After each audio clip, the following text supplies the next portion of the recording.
What's up, everybody? I'm sitting here in my shop and I'm rigging up for Lake Cayuga. I'm going to a grass lake. Real excited about that. I love flipping milfoil and grass with some depth on it. And Cayuga is one of those type places where you can flip grass that grows out to 15 feet of water, which is really fun to do. So there's a lot of different baits that I'll flip in that situation, but one of the really best ways to get a bite and flip a milfoil is with a power drop shot. So I have 15-pound Seaguar Tatsu right here, and this is what I'm going to flip with. And I'm going to use a half ounce tie-on tungsten weight. And I like the tie-on tungsten weight because the weight's going to fall down into the grass, and my bait theoretically is going to be above the grass, and I want to be able to, if I got to snap that weight out of the grass, I don't want to eventually cut the line off or something like that and lose my weight.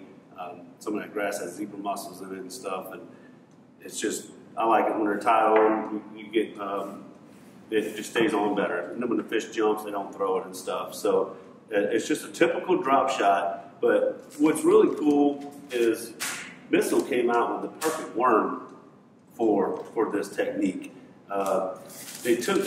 They partnered up with RoboWorm. RoboWorm is going to pour these worms for them, so they have all the really cool colors that you find in RoboWorms. And RoboWorm kind of has their own way of pouring plastics, and it's an industry staple. And you know, they had a good relationship with Missile Baits, and Missile got them to start pouring their new their magic worm, and it's a 6-inch worm. This isn't a major finesse worm. This is a perfect worm for a shaky head, or just rigging it Texas style, like a regular traditional trick worm. It's more of a kind of a power fishing version of a robo worm. You can put a bigger hook in it. And so I'm going to go with, because I'm going to be using 15-pound fluorocarbon, and I'm gonna since I'm using 15-pound fluorocarbon, I'm going to go down to a 7.2 medium heavy quantum smoke rod with a high-speed 8-to-1 gear ratio reel, and I'll tell you why. I'm going to go to that setup here in a minute, but I'm going to beef up the hook a little bit. So I'm going to go with a 2/0 Gamakatsu. This is one of Aaron Martin's hooks right here. Nano coated. It fits that worm pretty good, and we're going to rig it up like a basic drop shot. Now, I don't want this to be crazy long just because I'm going to be flipping that grass. I'll show you how I do mine. I like to tie a polymer knot, but I don't like to tie a polymer knot for my drop shot because I feel like the weight is, the knot is so small, it's always spinning inside the hook eye. So I tie a regular, I double it through, and then I tie like a regular clinch knot, like an old school fishing knot. Go through, do like 5 wraps, loop it around, wet everything, and I'll take my little loop with my Bubba scissors right here. It allows me to hold that hook and put some good tension and get a good cinch down on that knot.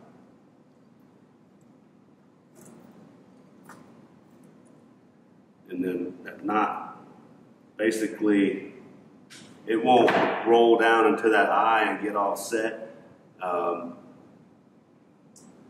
It stays where you want it to stay to keep that worm straight. And then I'll go back through there, through the eye. That way, it keeps the hook out like this.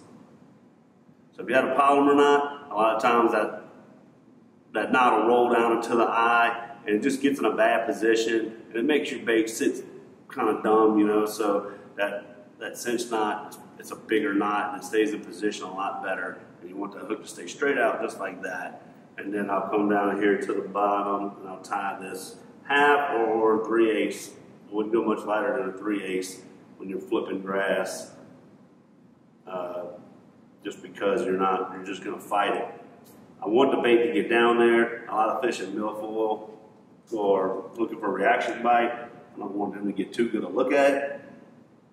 Plus, I need it to go in and out so I can make a lot of flips. Because it's about the amount of flips when you're flipping milfoil. You're literally trying to catch bass in a needle in a haystack. So that's about a 14-inch length there. We'll start with that for practice. And this worm is tough enough.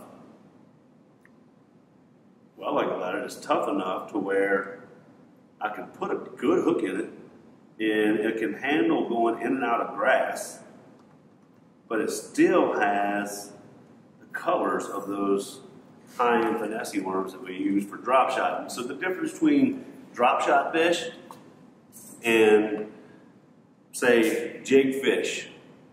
Drop shot fish, to me, colors are really important when it comes to a drop shot bait, because fish actually swim to the bait and look at it and eat it. And like flipping a jig, I'm trying to cause a reaction bite. I'm putting the bait in there, and the bait's going by really fast. Try not to give them too good of a chance to look at it. Not real big, color's not a real big deal for me on that. It's more of like a general contrast. But when it comes to drop shot, to me, colors are very critical. That's the one time where I'm like, people are like, oh, how much do you pay attention to color? 9 out of 10 times, I don't. When it comes to drop shotting, I do. And so that's why this Robo worm slash missile magic worm made poured by Robo is something that we really needed, because we have those really good qualities. That's what makes this the perfect power shot worm. And so they just released this at ICAST. These are some prototype packs that John had sent me a while back, but you'll see it in their traditional packaging, but you can see proudly made by Robo Worm. And John came up with all the color ideas and had those guys pour them, and Missile put their own spin on it, and it's the perfect combination.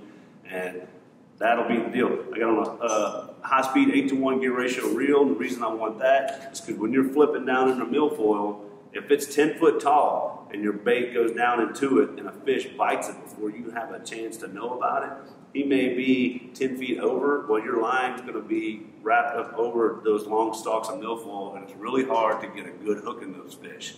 So you want the speed of that reel to hurry up and catch up with that fish and try to turn his head and get him coming up out of the milfoil.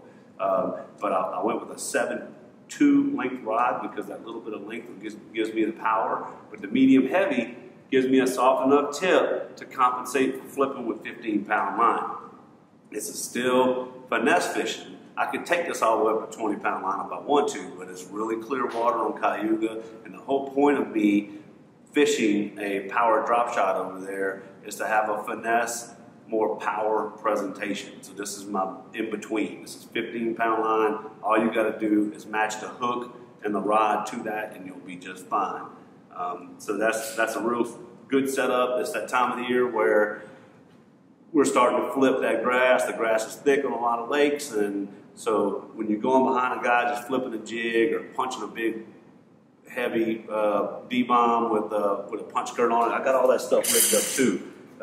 But if you're going to go through and pitch all that kind of stuff in grass, that could be the deal. But if you're going to be in an area with a bunch of boats and you know you're around more fish and you want to try to get some extra bites, pick up the power drop shot, put you on the 6-inch Missile magic worm, and give it a try. I guarantee you'll get some bites that no one else is getting.